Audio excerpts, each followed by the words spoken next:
I'm Katie. I'm the Education Director here at Carolina Tiger Rescue. And as everybody knows, the New Year's coming up, which means the dreaded New Year's resolutions. Are you going to eat better?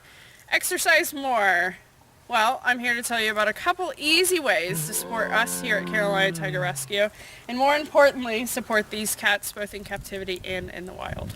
Carolina Tiger asks that you not support places that allow cub petting or pay-to-play opportunities. This is when you pay money to take pictures with the cubs or to pet or feed those cubs. And there are many different reasons as to why this is a detriment, not only to the cubs, but the mothers of those cubs.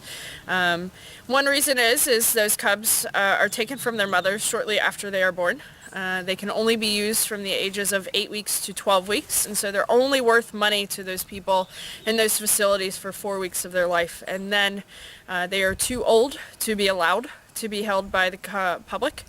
And a lot of times, unfortunately, those cubs are euthanized. Some are sold into the black market for their parts. Some are sold into the pet trade, and others are sold into the roadside zoo industry. It's only a select few that eventually make their way into sanctuaries. We, as Carolina Tiger Rescue, will not buy those cubs from facilities because that's aiding in the continuing. A wild tiger mother would not have a litter of cubs but every 3 to 4 years, and if she's being bred for cub petting to have her cubs taken from her, she's having 3 or 4 litters a year, which is not only physically draining on her but also emotionally draining. Her cubs are constantly being taken away from her, but she's only making money if she's making babies. Those in the practice of cub petting often will modify those cubs so that they cannot hurt the patrons who are taking pictures with them or who are feeding them. So a lot of times they will declaw them. So when you declaw cats, you're taking off the tips of their toes. That's the only way you can get the entire nail. It can definitely cause arthritis as they continue to age. They're walking on that foot in a different way than they are supposed to. And then in this case, Saber and Shenandoah, they both are declawed on all 4 paws, but they also have had their teeth filed down. The people who breed these cubs want to make them as safe as possible, so they will defang them, which is where they take their entire canine fangs out or teeth out, or they will file them down.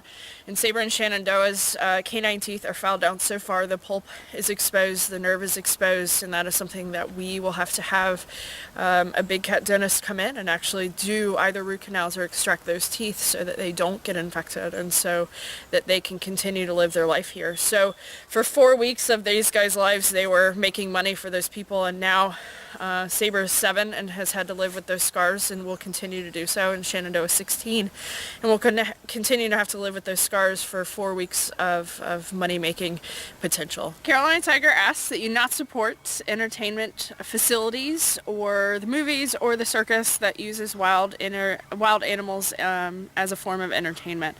These guys are meant to live in the wild. They're meant to hunt and sleep, which they do very well. But they're definitely not meant to be on a stage, jumping through hoops, flaming hoops, literally. And it's not a great life for them. If they're not doing what they're supposed to, they're often abused. They will often, the people who are training them will withhold food. It's very stressful. Sebastian here was used in a haunted house in Texas for the first part of his life. We're not sure in what capacity he was there, but he was a prop in a haunted house, and he, again, we don't have pictures from him, of him in there, but we can only imagine how terrifying that must have been for him. Haunted houses are meant to scare people, and they do pull out all the stops to do that. But for a lion with such big ears, his hearing is impeccable, and how terrifying that must have been for him. And Sheba was, for the first 6 months of her life, walked up and down the beaches of Cancun on a leash to make money for her owner. So people would stop and give money to take pictures with her. But to no surprise to anybody who knows Sheba or spent any time with her, she became too much to handle. And that is the danger of this, is she couldn't be handled anymore, and it was too risky, and so the owner gave her up. But these guys were bred for profit. which is something that Carolina Tiger does not believe that they should be used for. They deserve the best life possible, and ideally they wouldn't even be here. They would be out in the wild somewhere, but because they have to be here, we prefer that they spend their days doing what they want to do, not what we want them to do. A lion in the wild spends about 20 hours a day sleeping, and if these guys want to sleep 20 hours a day, we're going to let them. They shouldn't have a care in the world, and certainly are not here for our entertainment. Carolina Tiger Rescue does not believe wildcats should be pets. It seems simple enough. However, unfortunately, there are a lot of wildcat pets out there. What's difficult is these guys are super cute when they're little. They are adorable. They have massive ears, especially your servals, have these massive ears, and they are irresistible to some people. The problem is when they reach about 2 years old, they reach maturity, and that's when they would leave their mother, and they have to be able to fend for themselves. And instinctually at 2 years old, these guys are ready to fend for themselves, and that's when people find themselves in trouble. Here was this cute cuddly cat that they had to take care of, and now it's defending itself. They often too, when they're in people's homes, are not stimulated enough and will eat things inappropriately. We have a serval named Hobie who had several open abdominal surgeries before we got him because he kept eating things he wasn't supposed to, because he just was getting the stimulation he needed. He was living in a house instead of outside being the hunter that he should be. Zoe was a pet. She was living in Hendersonville, North Carolina.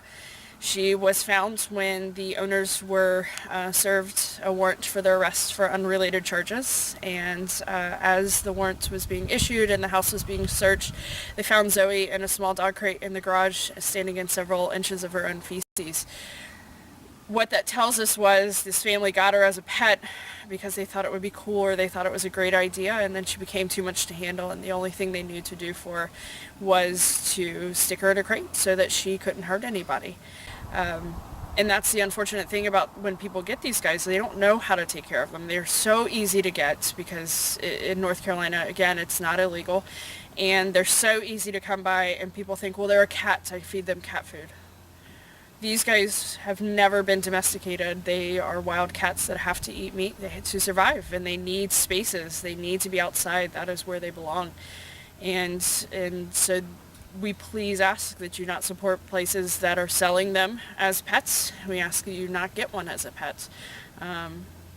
The second best place we think for them is in a sanctuary, where they can be outside and they can catch their own food if they want to. Zoe's really good at catching her own food that slithers or scurries into her enclosure, and she knows instinctually what to do with it and has no problem taking care of it. As we enter 2018, I hope that you will help make resolutions that will take care of these cats as well and support our work here at Carolina Tiger Rescue. Come out for a tour. If you've been to one, come again. There's always summer camp, and we've added a new program, our Kid for a Day adult camp, which is always super fun. You get to paint with tigers like Raja. And in your daily life, we ask that you make simple changes. Don't visit places that allow cub petting or use these guys in entertainment. We ask that you not take a tiger cub home or a kitten home, as cute as they are, because they grow up to be very big and dangerous. And we also ask in your daily life to limit your use of palm oil. That's going to help these guys' wild cousins. We're running out of tigers in the wild. They are losing their homes to palm oil plantations, and such simple things can be done to help protect them and also these guys. So from here, everybody at Carolina Tiger Rescue and Raja, of course, we wish you a very happy new year.